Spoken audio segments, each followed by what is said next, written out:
तो क्या हाल है दोस्तों, आज हम बात करेंगे महेंद्र डोगने के बारे में। और अगर मैं नाम सही ले रहा हूं तो अगर आप इनको नहीं जानते तो बहुत बढ़िया बात है, और अगर आप इनको जानते हैं तो भी बढ़िया बात है, तो आप जवाब दे पाएंगे। और अगर आप इनके अंध भक्त हैं तो शायद थोड़ा दूर रहें वीडियो से, तो ज़्यादा बढ़िया रहेगा। क्योंकि फैक्ट समझ, जब बिल्कुल बंदा हो जाता है ना पागल उस बंदे के लिए, तो उनको फैक्ट समझ नहीं आते। और इस वीडियो में हमारा जो नाम है ना सीरीज़, व्हाट द एफएक्यू में काम ही यही होता है कि मैं फैक्ट बताऊंगा, क्वेश्चन पुट करूंगा, आंसर देना आपका काम है, और लास्ट में आपको एक छोटा सा ओपिनियन बता दूंगा या वो पॉइंट जो मैं प्रूव करना चाहता हूं। ठीक है, प्रूव भी नहीं करना चाहता मैं, तो बस आपको फैक्ट बता दूंगा। प्रूव आपके अपने दिमाग में अपने आप हो जाएगा, आपकी हिसाब से, कि जितनी आपकी समझदारी होगी उस हिसाब से ये पॉइंट आपको प्रूव हो जाएंगे। ठीक है, अब ये मेरा करने का रीज़न क्या होता है, देखो मुझे बहुत दिक्कत होती है जब मैं देखता हूं कि लोग फ्रॉड कर रहे हैं, इतने बड़े बड़े कोर्सेज बेच रहे हैं। इनके केस में ऐसा नहीं है। फिर दूसरा पॉइंट, जो सपने दिखाते हैं लोग, बड़े बड़े सपने दिखा देते हैं, इनके केस में थोड़ा बहुत है। और लास्ट में थर्ड पॉइंट, फेक पॉजिटिविटी भरी पड़ी है भाई, भरी पड़ी है। फेक पॉजिटिविटी से पूरा चैनल भरा पड़ा है, और लोग मान क्यों जाते हैं बात, उसका एक सिंपल सा फंडा ये है कि कोट पैंट पहन के बैठ जाओ, बहुत अच्छा सेटअप लगा लो, और यूट्यूब पे जो आप लोगों के सेटअप देखते हो ना, सबसे अच्छा सेटअप, मतलब सबसे अच्छा नहीं लेकिन one of the best setup होगा इस इंसान के पास। जिस तरह से लाइटिंग है, और जिस तरह से कपड़े पहन के प्रेजेंट करते हैं, और जिस तरह से एडिटिंग वगैरह होती है, बहुत बढ़िया रहती है मेरे भाई। और उसका रीज़न यही है, मतलब उस चीज़ के पीछे का रीज़न यही है कि ये जो भी इंसान बोलेगा ना, वो अब सच ही लगेगा आपको। तो सबसे पहले हम इनका एक पॉइंट देख लेते हैं, और उसके बारे में थोड़ी सी डिस्कशन करेंगे। फिर मैं आपको एक फैक्ट बताऊंगा, और आप उसके बाद मुझे बता देना कि मैं गलत हूं या वो इंसान गलत है। ठीक है,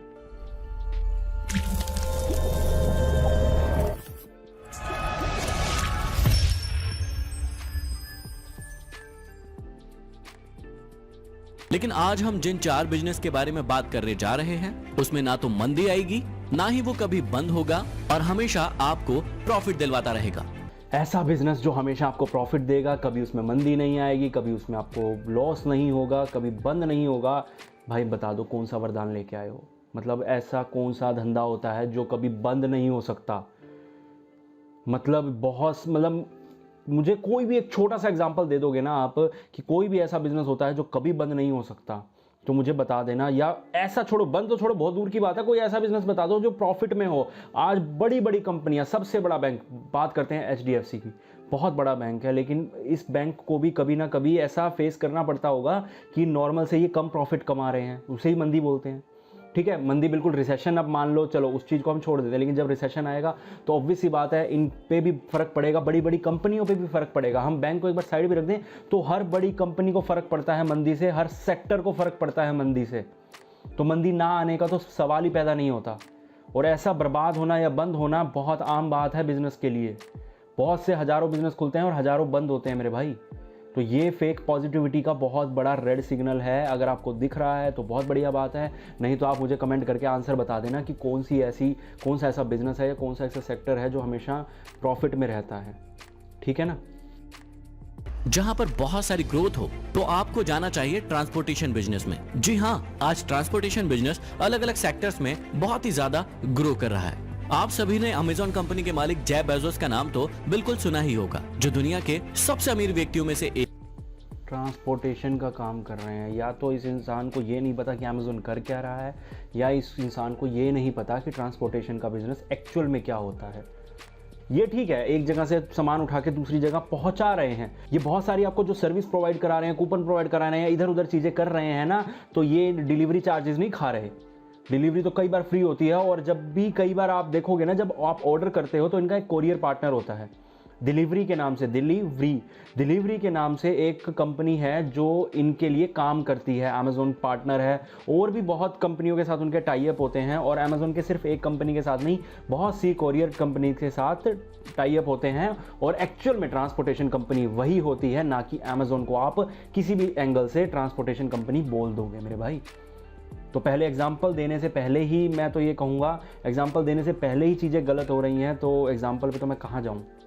तो चलो फिर भी आपके हिसाब से मैं मान लेता हूँ कि हो सकता है ये ट्रांसपोर्टेशन कंपनी हो, मेरी नॉलेज में कमी हो, तो भी मुझे ये बता दो कि अमेज़न जैसी चीज़ या कोई भी ऐसा इकोसिस्टम खड़ा करना आसान है, या ट्रांसपोर्टेशन बिजनेस खड़ा करना एक आसान काम है। या तो आप खुद ड्राइवर बनो, और अगर आप ड्राइवर को गाड़ी लेके दोगे ना, तो भाई एक गाड़ी लेने के लिए भी मरे से मरा पुरानी गाड़ी भी 1 लाख से 1.5 लाख रुपए की तो आएगी। तो आप लाख 1.5 लाख रुपए कमा के लगा के उसके बाद ड्राइवर रखो, उसके बाद भी आपको कितना प्रॉफिट आएगा पता है? इसी वजह से कई लोग इस बिज़नेस को करते नहीं हैं।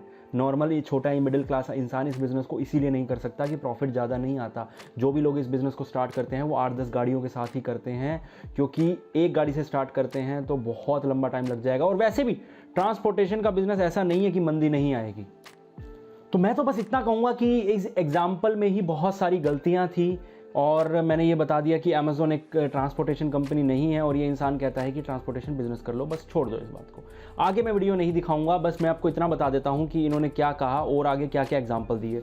इन्होंने कहा कि रेस्टोरेंट खोल लो, हर 100 किलोमीटर पे एक ना एक रेस्टोरेंट मिल जाता है, तो इन्होंने कहा रेस्टोरेंट खोल लो।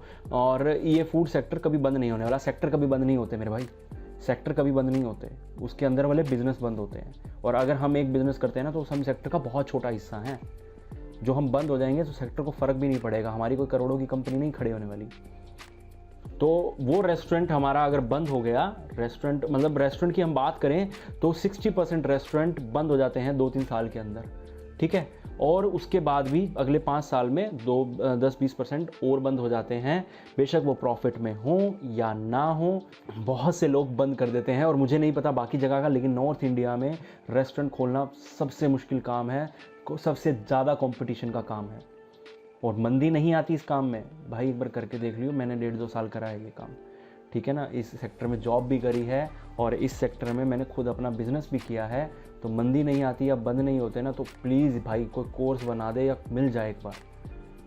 मतलब क्या बोलूँ, बेफालतू की, मतलब इस चीज़ के ऊपर मेरे पास पॉइंट भी नहीं है, क्योंकि कचरा है ये एक तरह से। मतलब जो ये बातें हैं ना, ये कचरा है। और बस इतना कहूँगा कि इन्होंने कहा तीसरे में कि कोई स्कूल खोल लो, कॉलेज खोल लो, ठीक है, और नहीं तो कोई ट्यूशन सेंटर खोल लो। भाई जब तक आप टीचर नहीं हो तब तक आप ये काम नहीं कर सकते। और मेडिकल सेक्टर में काम करना तभी आपके लिए ठीक रहेगा जब आप खुद डॉक्टर हो, जब आपको चीज़ों की नॉलेज है। एज ए बिजनेसमैन तभी आप उस सेक्टर में जा सकते हो जब आपके पास लाखों करोड़ों रुपया है। तो ये और लाखों करोड़ों रुपया ना, तो भाई कोई काम कर ले, इतनी जल्दी नुकसान नहीं होता। या तो बहुत बड़े लेवल से स्टार्ट करो या बहुत छोटे लेवल से स्टार्ट करो। मिडिल लेवल पे नुकसान होने के चांसेस होते हैं, लेकिन जो बंदा बहुत बड़े लेवल से स्टार्ट करता है उसको नुकसान होने के चांसेस कम होते हैं, या बहुत छोटे लेवल वाले पे। और जो इसने बिजनेस बताया ना, मतलब ये एक वीडियो में कुछ था ही नहीं आगे। तो मेरे भाई बस मेरा ओपिनियन, मतलब पूरी वीडियो का सार मेरे पास यही है कि भाई इस वीडियो में कुछ भी नहीं था।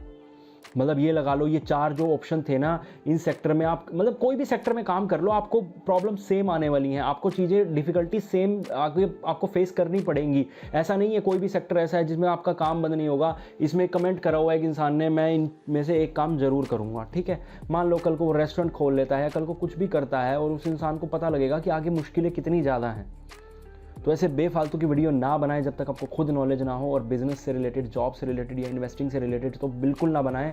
अगर आपको थोड़ा सा भी पता है, मतलब थोड़ा सा भी आपको ये है कि भाई यहाँ पे मुझे नॉलेज कम है, या फिर रिसर्च इतनी अच्छी कर लो, ठीक है ना। और रिसर्च जितनी भी अच्छी कर लोगे ना, तो भी आपको ज़िंदगी भर ये नहीं मिलने वाले, 4 ऐसे बिजनेस नहीं मिलने वाले जहाँ मंदी नहीं आएंगी, जो बर्बाद नहीं होंगे।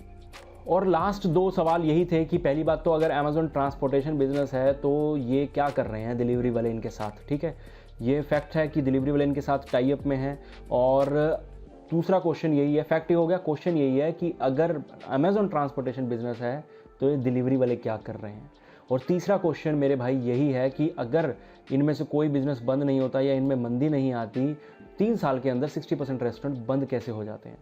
तो मुझे कमेंट करके ज़रूर बताइएगा, और मिलते हैं अगली वीडियो में।